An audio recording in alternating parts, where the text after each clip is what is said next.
Hey, sache qu'actuellement mon dernier projet RPG Karamaker est en late pledge sur Game on Tabletop et que mes anciens projets sont tous disponibles sur ma boutique en ligne. Tu retrouveras les liens dans la description. Bonne vidéo à toi. Eh bien, mais oui, nous revoici encore une fois pour une petite vidéo anecdote des familles. Je sais que vous aimez ça et moi aussi j'aime ça. C'est toujours un plaisir de voir vos petites anecdotes du Discord. Et en espérant que celles d'aujourd'hui vont nous régaler comme d'habitude. On va voir ça de suite, mais avant tout, attention, le générique.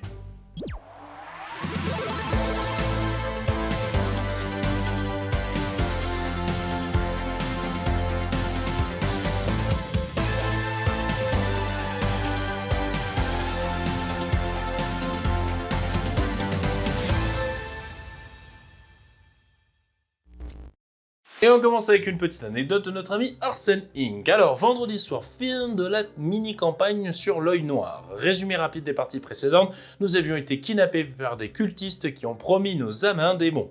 D'ici là, un lundi comme un autre, j'ai envie de dire.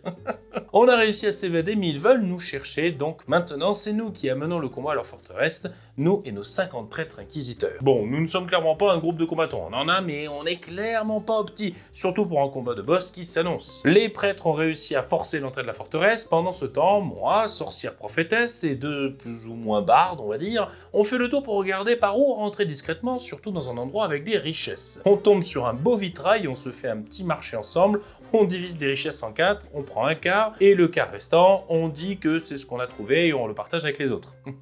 Des plus ou moins bardes, mais des filous, ça c'est sûr. Un prêtre arrive et nous annonce l'ouverture et nous demande de bien aider à passer l'entrée et à affronter des cultistes. Le MJ sur la grosse, battle map et tout, tralala, ainsi de suite. Les bourrins sont à l'avant, mon petit groupe...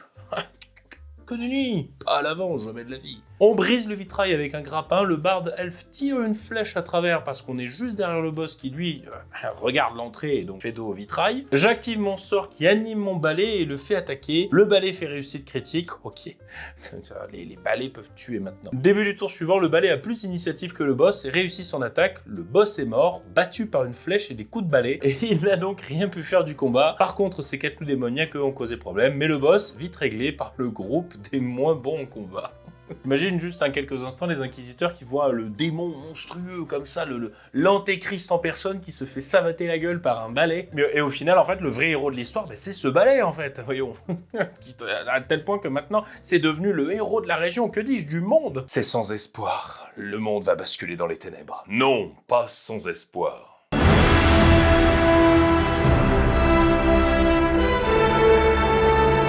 En tout cas, bon, je dois avouer quand même que je suis assez surpris parce que je me dis, mais c'est quoi les capacités du balai de base pour pouvoir faire aussi mal à un démon? Je ne sais pas. Je pense que peut-être il y a une petite erreur de game design là-dedans. Après, je salue quand même on va dire, le côté alternatif de stratégie. Ça, personnellement, en tant que MJ, j'adore vraiment. C'est pour ça que quand je design mes boss, j'essaie de les faire un petit peu facile, enfin on va dire, je reste assez ouvert et surtout je les fais, on va dire, avec une optique bien précise, c'est-à-dire ils sont forts dans un domaine, donc ça veut dire qu'ils ont des faiblesses assez ouvertes dans d'autres, parce qu'en fait il faut vraiment éviter quand vous faites MJ de faire des boss qui ont vraiment réponse littéralement à tout. Un boss il doit être battable en fait, tout simplement, sinon si c'est juste pour faire un truc où les joueurs vont purement et simplement se faire marrer la gueule parce qu'il n'y aura pas de solution vraiment envisageable pour pouvoir le vaincre, et ben ça sert à rien quoi. Mais ça, bon, c'est un concept de game design que beaucoup de game designers du jeu vidéo vous diront justement, c'est comment arriver à rendre le combat challengeant, mais en même temps que le boss soit battable. Parce que très franchement, même si vous regardez les jeux vidéo par exemple les plus compliqués comme les Dark Souls, en fait, entre guillemets, je dis bien entre guillemets, le jeu est facile quand tu arrives à comprendre la mécanique du jeu. Et c'est ce qui fait que justement les jeux Dark Souls sont très bien faits, parce qu'en fait le game design est suffisamment bien fait pour que ça soit exigeant, mais quand tu arrives à être au niveau des exigences, qui sont pas non plus abusées quand même, tu arrives à triompher. Parce que oui, après simplement faire un boss qui oblitère littéralement tout le monde et qui laisse aucune chance, c'est extrêmement facile. Voilà, tu fais une attaque qui fait 1 million de points de dégâts, qui touche automatiquement, et bon, personne s'amuse en fait en somme. Donc bref, tout ça pour dire en tant que MJ, n'hésitez pas, si vos joueurs ont des méthodes alternatives qui sont pas forcément aussi piques que vous le pensiez, c'est pas si grave après tout. Ça donne des anecdotes aussi incroyables que celles d'Arsène, donc tant mieux, comme ça après on les lit, ça fait des vidéos et les gens réagissent et tout le monde est content. Bref, les stratégies alternatives, on aime ça, donc continuez. Et sans plus attendre donc, nous filons vers la prochaine anecdote. Oui, je la vois, elle est là-bas, on arrive. Et une anecdote ensuite de Gaz Teloua. Ouf, c'est désolé, j'ai du mal des fois avec vos pseudos, c'est tout, c'est comme ça. Alors, j'animais une table de 4 débutants assez âgés, moyenne d'âge entre 60 et plus de 70 ans. Purée, mais incroyable, dis donc, s'il y a des rôlistes, dis donc, qui sont novices comme ça et qui veulent s'y mettre, bah, ça fait plaisir, franchement, bienvenue à eux, comme quoi, il n'est pas trop tard, il n'est jamais trop tard pour s'y mettre au jeu de rôle. Au sein du bar associatif de mon quartier. Très bien, très bien. Les JDR que j'organise dans ce contexte sont très épurés, avec le moins de G2D possible, afin de les laisser simplement s'amuser avec l'histoire que je leur raconte. Mais excellent, Gasteloula, très bien, voilà, c'est parfait. Pardon, on continue. Basiquement, ils jouaient les membres d'un club de détectives amateurs dans un contexte fantastique contemporain. En gros, la magie et les démons existent dans notre monde, et ce sont des éléments culturels intégrés dans la vie des gens communs. Et ils enquêtaient sur la mort d'un autre membre du club. Un de mes joueurs jouait une sorte de nécromancien utilisant son smartphone pour communiquer avec les morts, que ça soit sous la forme de SMS, d'emojis ou de photos. Il était en contact avec l'esprit de la victime afin de faire avancer l'enquête. Le joueur pouvait lui envoyer des photos pour voir la réaction du défunt. En vrai, ça me rappelle la série animée qui est inspirée de la BD Tressé, je crois qu'il y a un truc qui est similaire à un moment, elle a un téléphone un peu, mais je crois que c'est pour communiquer avec un démon ou un truc, enfin bref, ça me rappelle brièvement, mais bon oui, j'aime beaucoup l'idée. Le joueur a pris cette fonctionnalité à fond en prenant des photos d'absolument tout ce que je décrivais au groupe. À la fin, le fantôme avait reçu plus de 30 photos comprenant des enseignes de bar tabac, un pont, le porche d'une maison, 4 voitures différentes, un chat, 2 pintes de brune et une pizza calzone. Les joueurs autour de la table l'encourageaient parce que ça faisait marrer tout le monde.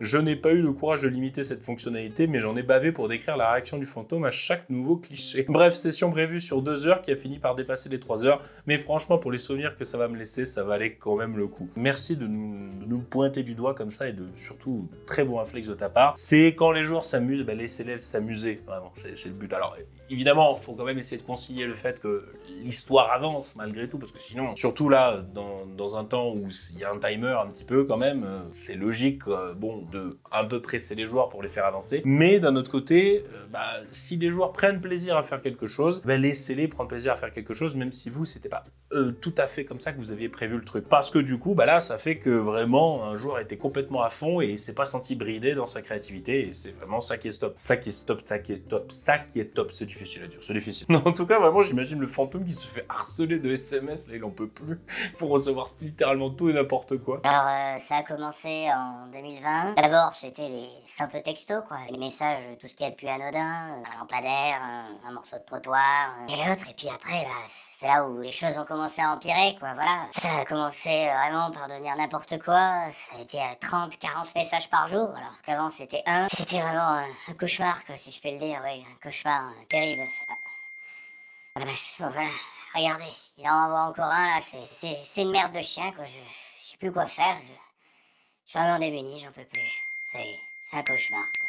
En tout cas, comme je le disais, super vraiment qu'un joueur ait pu se mettre à fond. Je pense que c'est vraiment la meilleure des choses à faire pour les débutants, d'avoir justement un système comme ça où tu leur fais comprendre que le jeu ne se situe pas purement et simplement dans l'aspect des règles un peu froid et un peu dur, parce que c'est toujours ça qui rebute les gens. Pas que dans le jeu de rôle, mais aussi dans les jeux de société, c'est-à-dire que si tu leur proposes un jeu de société où il y a plein de règles vachement compliquées et qu'il faut apprendre, c'est toujours un petit peu rebutant. Alors je sais qu'il y a des gens qui aiment ça, mais là ce qui est très bien, en faisant un système de règles extrêmement épuré, tu leur fais comprendre que le jeu de rôle, c'est avant tout le roleplay, le fait de s'amuser et de créer une histoire à plusieurs, qui est secondé par des règles, mais l'un ne vient pas avant l'autre. Donc très très bon réflexe de ta part, et surtout très bien, continue ces initiations en tout cas, et continue à ramener encore plus de gens dans ce loisir. Parfait, c'est parfait, voilà, merci à toi. Et donc sans plus attendre, la prochaine anecdote, cette fois-ci, elle va par là-bas. Alors, une anecdote ensuite de Drake. Je sors d'un spectacle interactif sur le thème du jeu de rôle. Mais on n'arrête pas de découvrir des trucs dans cette anecdote, c'est exceptionnel, mais dis-nous en plus. J'ai adoré, il faut que je raconte tellement j'ai ri. Une partie de la salle incarnait un voleur naïf. Du coup, celui-ci demandait des bonbons tout le temps, même à la momie boss de fin. Oh, c'est mignon. Et une autre partie de la salle incarnait un barbare myope élevé par des taupes. Du coup, elle parlait dans le vide, appelait des taupes pour l'aider et creuser des tunnels. Merde, j'adore déjà le setup, j'en peux plus. Et puis ma partie de salle incarnait un mage kleptomane, donc on négociait pour tout et n'importe quoi et on tentait de faire les poches du moindre PNJ. Ah, et on zozotait, donc il y avait une chance sur 2 que le sort ait un autre effet.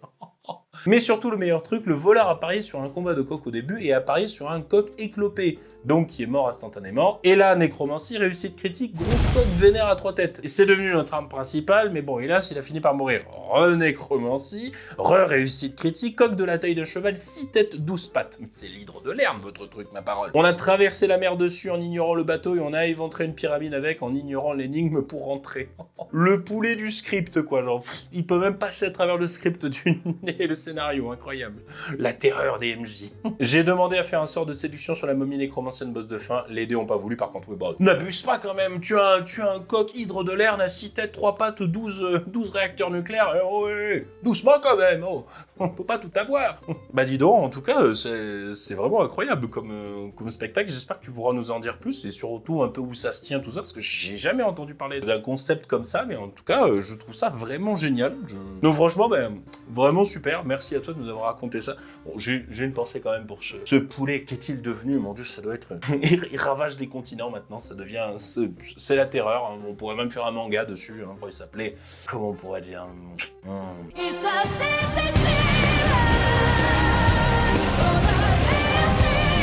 En tout cas, merci beaucoup à toi pour cette anecdote et j'espère que tu nous en raconteras un petit peu plus parce que vraiment, ça donne envie. Comme quoi, des concepts divers et variés en JDR, c'est tout à fait possible et c'est extrêmement appréciable et surtout vraiment très drôle, on va pas se cacher.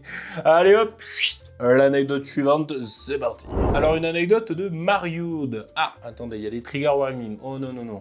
Consentement et, on va dire, le mot en S. Vous voyez, alors pas... Oh là là, c'est le S. Je sais jamais ce qu'on peut dire sur YouTube, c'est terrible, bon sens. C'est compliqué. Alors attendez, c'est le mot en S avec un X dedans et qui finit par E. C'est compliqué. Bon, tout ça pour dire, ça va être peut-être un petit peu plus dark. On rejoint un petit peu les vidéos Pierre Group. Voilà, on fait des mix comme ça, on fait des crossovers. Allons-y à petits pas et on va essayer de biper les mots qui sont problématiques. Voilà, comme ça. Ah non, mais moi je veux pas prendre de strike, attention. Alors, il y a 2 ans, j'ai fait plusieurs parties sur Discord en tant que joueur et j'étais encore innocent. Je sais pas pourquoi, mais à chaque fois qu'il y a des parties sur le Discord, ça part en couille. Je sais pas. Oh, allez savoir. Je vais pas nommer le JDR, mais disons que nous jouions tous des jeunes nobles dans un univers asiatique. Très bien. À la base, je ne connaissais personne et personne ne se connaissait. Donc, avant de jouer, le MJ nous prévient qu'il aime bien détailler ses actions et nous demande si ça nous dérange. Je dis que non, en imaginant qu'il voulait parler de violence ou de trucs un peu gore. Très bien, ça commence à sentir mauvaise à l'horizon, mais juste un peu, mais quand même, attention, tout va bien. Lorsque nous commençons la partie, je remarque 2 choses. Premièrement, il fait n'importe quoi avec le lore, mais qu'importe, c'est pas grave, je suis un peu déçu, mais je m'adapte, et je prends ça du bon côté. J'ai jamais été à cheval sur le lore, et je me dis, bon, mon gars, dis-toi que c'est un autre jeu, ça peut être marrant, continuons. Deuxièmement, je me rends compte que le MJ détaille très peu son environnement, et il est très chiche en piste. Et lorsqu'il y a des combats, bah, c'est très peu détaillé. Étrange. Bon là je me dis que je suis encore tombé sur un MJ qui a du mal à s'évaluer, donc bon voilà quoi. Konami, en effet, il aimait bien détailler, mais certaines scènes... Ah non, non, oh non, oh non, mon Dieu, ça y est. Ça me fait avoir des visions du Vietnam, je vous en parlerai après, oh là là là là là. Donc on continue à jouer, c'est moyen, mais parfois c'est marrant, donc je continue les parties, et à la 3e ou 4e partie, on rencontre plein de PNJ, dont des personnages féminins. Moi, je suis un homme qui joue un personnage masculin, et le MJ était aussi un homme. Précisons. Un PNJ me drague, et bon, je me dis, ah bah c'est cool, ce PNJ va pouvoir nous aider dans notre quête. Donc j'essaie de sympathiser avec elle en m'intéressant à la culture du peuple de ce PNJ, etc., etc. Et tout à coup, le MJ me prend à part, il me fait bouger sur un canal vocal différent, et je suis content, je me dis, ah, je vais avoir accès à des secrets, quelle naïveté. Moi, je pense que j'aurais à peu près réagi pareil, quand même, oui, enfin, tu peux pas te douter quand même que ça va partir en sucette comme ça, à moins d'être extrêmement pessimiste, ce que je suis maintenant, voilà. Après tant de naïveté comme ça. En réalité, il a fait jouer de longues scènes sexuelles non consenties avec mon PJ, horrible. Au cours de la partie, c'est arrivé 2 fois et à chaque fois, ça a duré 5 minutes entières.